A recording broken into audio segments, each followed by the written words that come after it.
We all have a different definition of success, but we're all on different journeys on that pathway to success. And it's very often that people self-sabotage themselves without even realizing it on that road to success. So we're going to talk about some of the common ways people self-sabotage, and even in some of those more subtle ways that people don't usually pick up, and how you can flip the script and go from self-sabotage to your own confidence and motivation. So that's what we're talking about in this episode. Our guest who joins us today is the world's leading confidence expert, podcaster, and best-selling author who teaches people how to learn confidence so they can eliminate self-doubt, hesitation, and social anxiety. He teaches people how to master conversations, accelerate in their careers, and create deeply fulfilling relationships, all fueled by boosting confidence. And he is the founder of the Center for Social Confidence. Our guest who joins us is none other than Aziz Gazipura. Aziz, welcome to the show. Fantastic. I love it. I'm excited. I'm excited to have this conversation with you. Aziz, I'm so happy to have you on Breakthrough Success. We met at New Media Summit, which just made the coronavirus cut. So that's definitely, but that's how we met. And I knew I had to have him on the show. And self-sabotage, that is something that affects way too many people. So like a lack of confidence, people could recognize that right away as something that would affect them. And I feel like if you're in that situation, you feel it will be able to pull you out of that, or at least just give you insights on that within this episode. But what are some of those subtle ways that people commonly sabotage themselves? I think it's a great question. And for the most part, it's so subtle that people rarely think, I'm self-sabotaging right now. Just like people rarely say to themselves, I'm settling right now. That's very unusual for us to have that level of clarity and honesty with ourselves. Usually, we have a reason why something's not working. Well, I can't get this because of that. I can't get this because I don't have the right team members. I don't have the right support. I don't have the right resources. We blame something external, or we blame something in ourselves. Like, I'm just not motivated enough. I put it off. I procrastinate it. And we have these stories, and those stories are us settling when we believe those stories. And they're one of the main ways that we sabotage ourselves, because we buy into the story. We're like, yeah, I just don't get stuff done in that way. I'm just not good at the sales, or I'm just not good at that thing. And then the next thing we know, we've sabotaged ourselves from actually, creating the success that we want or sustaining it.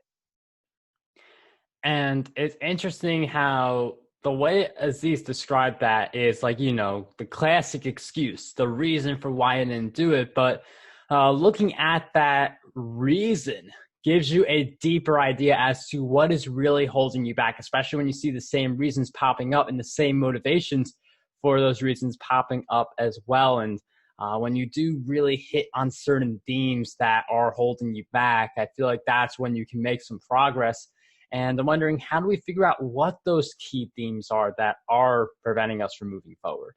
Yeah, I think that the biggest, underneath all the stories, the biggest real reason why we don't either A, make the progress we want at the speed that we want, or we find ourselves kind of pulling back even as we start to succeed, it comes down to one thing, which is fear. And there's fear underneath that story. I'm not good at the sales. What's underneath that? I'm scared. We might say, no, I'm not going to say scared. We might say I'm uncomfortable. I'm uncomfortable with that. I'm uncomfortable asking for the sale. I'm uncomfortable putting myself out there for marketing. I'm uncomfortable having YouTube videos of myself, AKA I'm scared. But we don't want to look bad. It makes me look bad if I say I'm scared. So I'm uncomfortable, with emailing my list or doing the marketing, all the things we need to do to grow our businesses. And so if we really want to look at where we're holding ourselves back, where we're sabotaging, I'd say make a list. I do this with clients. I say make a list of the top 5 things that would scare you or make you uncomfortable to do that might grow your business. Or they want more clients, or they want to reach more people. What are 5 things you could do that scare you or make you uncomfortable that might grow your list, grow your reach, get more clients? And I have them make the list. And most of the time, once they make the list, that's when they start to see, oh, I've been having all these stories, and underneath, I'm just scared of that discomfort. And I think scared is, I mean, that could go to just a lack of confidence also. And it's scared, it's fear of failure, it's perfectionism. I mean, those are just some of the common threads. And it's interesting how you use the word might, like 5 business ideas that might grow your business. And I feel like there are people listening who are like, I don't want to do something that might grow my business. I want to do something that will grow my business. But at the same time, all those wills start as mights because just because like YouTube for me works really well. You hear that, you're like, oh, YouTube's going to work well for me too. It Right. might. Just because it works for me doesn't mean it's guaranteed to work for you. So that's how all these things start as mights. And I'm wondering if you could share with us for like 5 things that might grow your business. How do we commit to doing them and experimenting rather than just saying these things might help me, these things might not, and let's just pull back? Yes. And I think that's just the fear overtaking us again. The idea is like, it might work and it might not. Unless I know for certain it's going to work, I'm not going to try it. That's a very already self-sabotaged approach, because even the things that you do that do end up working are probably not going to work instantaneously on the first step. Your first YouTube video that you ever put out there is not going to have 100,000 views in a day. You know, it's not going to happen. And so we need to pick one of those things and we need to commit to doing it. I remember I worked with a client and he was very uncomfortable with putting his face out there in video, on Facebook and YouTube and other places. And it was like this, before he met me, it was like this long process, many, many, many months of stories, and I'll get to it later, and here's why I don't like it, and here's the worst part. People create an identity. I'm the kind of person who doesn't like to do that. I'm the kind of person who doesn't do that. I'm not one of those showy people. I don't want to be the face of my own business. And really it was fear. And so he's like, okay, fine, I'll do a video and put it out there. And I said to him, I challenged him, I said, if you're going to do just one, then don't bother. He's like, what do you mean? I thought you were encouraging me to do this confidence stuff and take the risk. And I'm like, yeah, but not with that energy. Because if we're like, I guess I'll put it out there and see what happens. And if I get an instantaneous affirmation from the world, then I'm good enough and I'll keep going. It's like, no, you need to start offering it to the world consistently. And so I said, if you're going to do this, I would encourage you to commit to 30 days in a row, 30 videos. And that way you just eliminate that need for instantaneous approval from the outside world. And if the first 5-10 videos get no views, great, keep going. If you get a negative comment, which is what he was really terrified about, great, keep going. You'll learn how to handle it. You cannot learn how to handle that negative comment or that sense of, I'm not enough because I didn't get enough views. It goes back to when we were in middle school or whenever our origination of feeling not popular is. The only way to handle that, you can't handle that in your head before you've taken the action. The only way to emotionally work through it is to get into that situation, have it happen, have that negative comment. I'm sure you've gotten those, and we all do online. I remember someone on one of my books wrote, the only good use of this book would be to rip out the pages and use it as toilet paper. And I actually literally laughed when I read that one because I was like, that was creative. That was a really specific creative criticism. But that's going to happen. And the only time we can deal with that emotionally is once we're doing it. So I'd say commit to do that. One of those things on your list, but commit to a period of time, 30 days, doing it X times a week, whatever it is. That way you get into the process of it rather than that immediate outcome. And I mean, the criticisms we get, like we could just like sit back and share stories of some of the most brutal ones we've gotten. But that's just what you have to embrace the criticism. It means you're doing something right. It's a little cliche, but it is true in the sense that like criticism's not going to come to you if you don't put out the videos. You get the criticism because you put the videos, you're taking action, and you're getting the criticism from a bunch of people who aren't busy putting out the videos in most cases. Now, sometimes you get corrective feedback, which is a completely different matter. But I do want to go into something you mentioned where you said, don't just do one video, do like a 30-day commitment. And that's just so valuable because like growing a YouTube channel, growing a podcast, growing in any goal is a long-term game. It's not, let me just throw this thing out there, feel good about myself, and then move on. It's that push. It's continuing to uh, excel and not just settling at a standard. And how do we get better at going that extra step? How do we go from let me just put a video out there and see if it works to let me commit to doing 30 videos in 30 days? I think you then hit the nail on the head with that word, which is commitment. And I like to teach that there's 5 levels of commitment. And, level 1 is really you're not committed at all. Maybe I want it, maybe I don't. Meh. Level 2 is when there's you want it, but it's a fantasy. It's like, I want it with no effort. Give me the pill, give me the magic trick. And I think a lot of people will buy things online that promise to teach them, and that's what, a lot of the marketing training will say, how to get the 6-pack abs with no effort whatsoever. Watch the fat melt right off. In 2 minutes. In 2 minutes, right? Yeah. And the same thing in the business world, right? How to achieve X incredible result, this figures, this many audience, whatever, with no effort whatsoever. And it's like, that level of commitment won't actually produce any results. And then level 3 is when we say, okay, I'll try. And that's where my client was when he said, okay, I'll try a video. I'll do it. And that's why I told him, don't bother, because trying is weak. Yoda, do or do not. There is no try. And so when we try, we put in 30% of our true energy, maybe, because what we're doing is we're still very uncomfortable. We don't want those negative reviews. We don't want the lack of success or the sense of failing immediately from starting. And so we put in a little bit and then we pull out. And that's a form of sabotage. And then we'd say, hey, I tried. And then we don't do it again. So we need more energy. We need more commitment. And level 4 is when you start to get real results. And that's when you say, I'm going to do my best. And that's when you say, I'm going to learn this. I'm going to study it. I'm going to put these videos out there. I'm going to, doing 30 videos in 30 days. That's a level 4 kind of thing. I'm going to do my best. And that's a very powerful place. And you'll start to get significant results from that place. But I always tell people that is not the ultimate level that we want to get to have the confidence that we need to achieve what we want. Because there's a level higher than that. It's level 5. And you might say, well, geez, what's more than 30 videos in 30 days? That sounds pretty intense. And I said, well, level 5 is I'll do whatever it takes.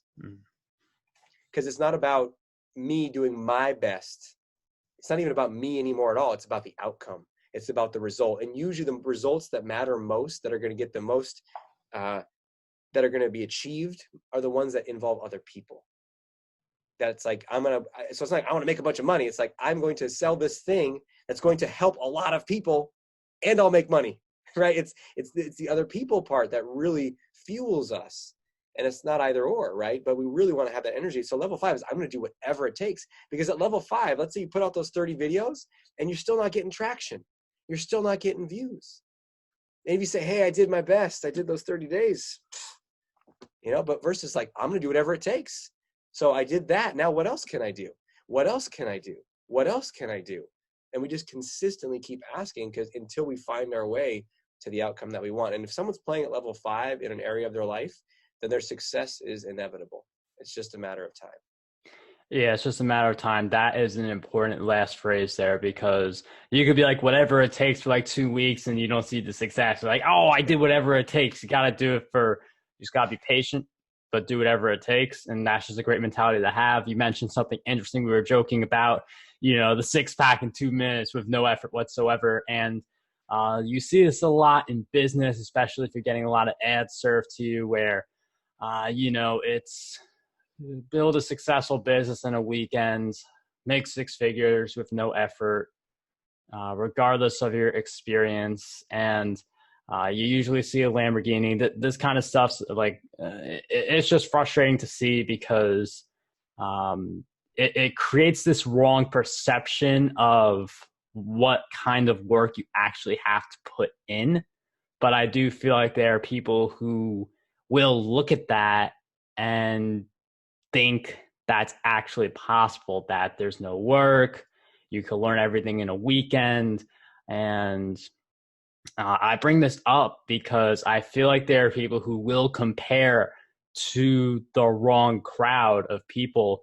And I feel like that chips away a lot at confidence.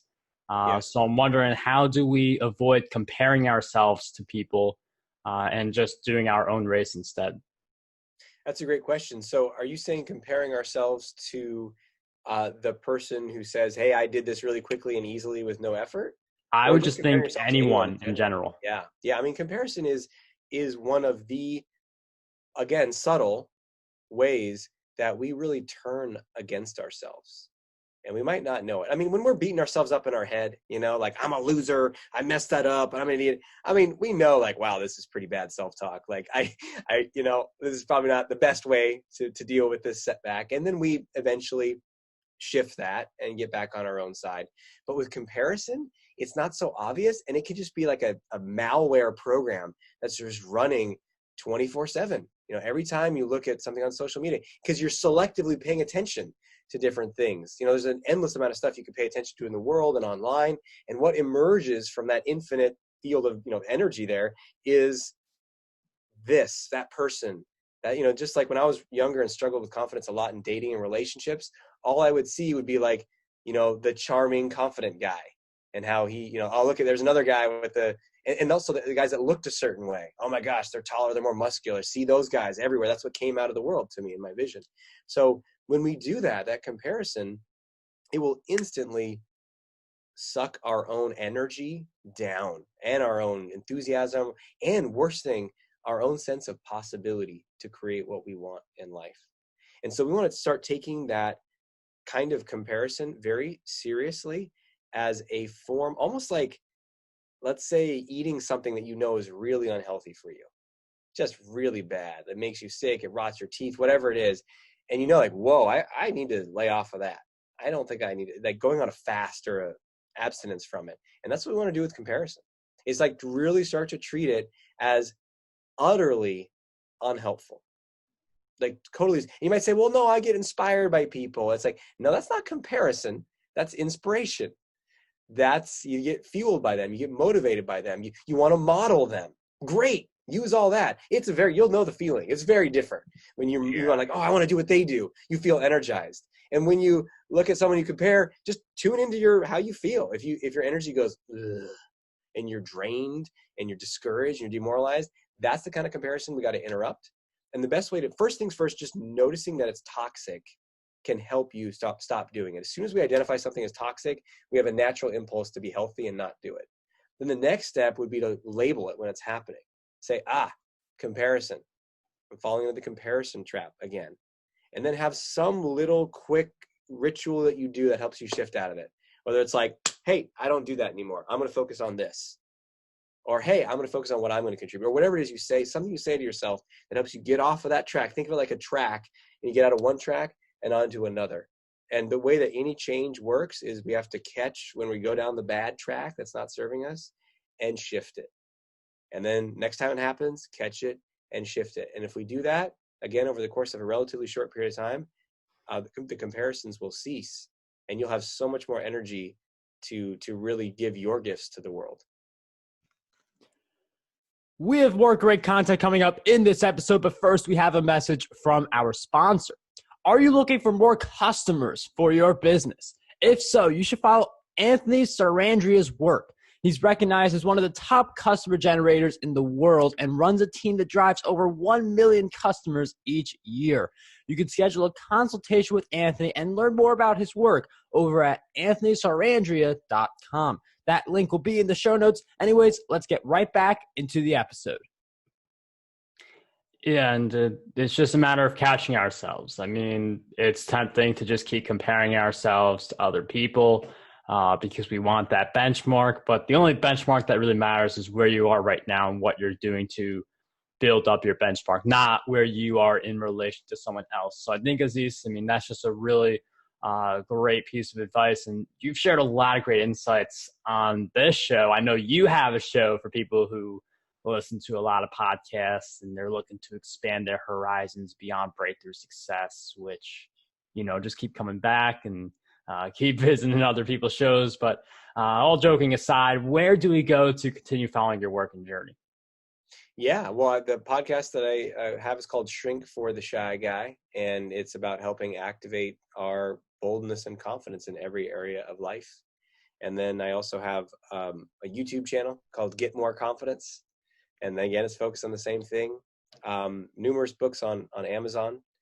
as well. So if someone just goes to draziz.com, draziz.com, there'll be tons of resources there, lots of free resources with YouTube and the podcast, and then coaching and live events, and however far someone wants to go with this.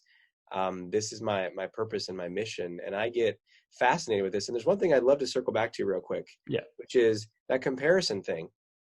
It can be helpful to look at, we have this hunger inside that says, oh, they have the whatever, they have the 6 figures, or they have this, whatever the goal is that you want, they have the number of followers. And then inside we feel this like, I'm less than them. And then we feel this like emptiness or craving inside.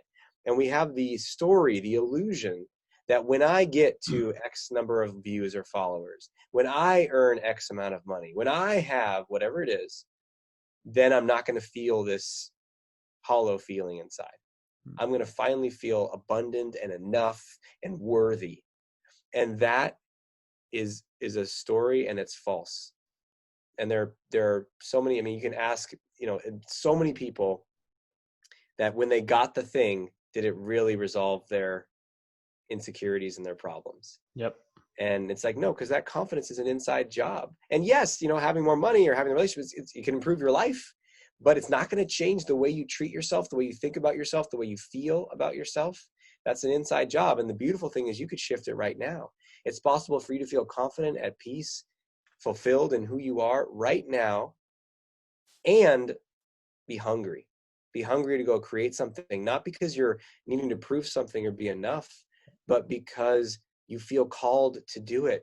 You feel energized to do it. You feel inspired to do it. You feel drawn to do it. There's something that's just something better. It's a higher quality fuel, as I like to call it. Yeah, and I mean, this also goes because money is the common example here in fitness. Those are the 2 most common ones. With money, though, there's a saying, money doesn't make you better. Money just makes you more of who you already are. So I think that's a good way to close, combining that with the insights Aziz has shared, because it goes to say that if you feel like, like you're not making 6 figures, you don't feel good about yourself, and then you do finally make 6 figures, it's just going to be 7 figures. That's going to be the next thing you don't feel good about yourself. But then it's going to be 8 figures. And that's the stuff you fix now instead of thinking money's going to fix the problem. So I just want to throw that out there. I do thank you so much, Aziz, for being on the show. And I feel like people are going to get a lot from this one. If you guys did enjoy this episode, make sure you go to the Facebook group, markberry.com/Facebook, and just let us know what was the big takeaway you got from this episode. I love it. Thank you.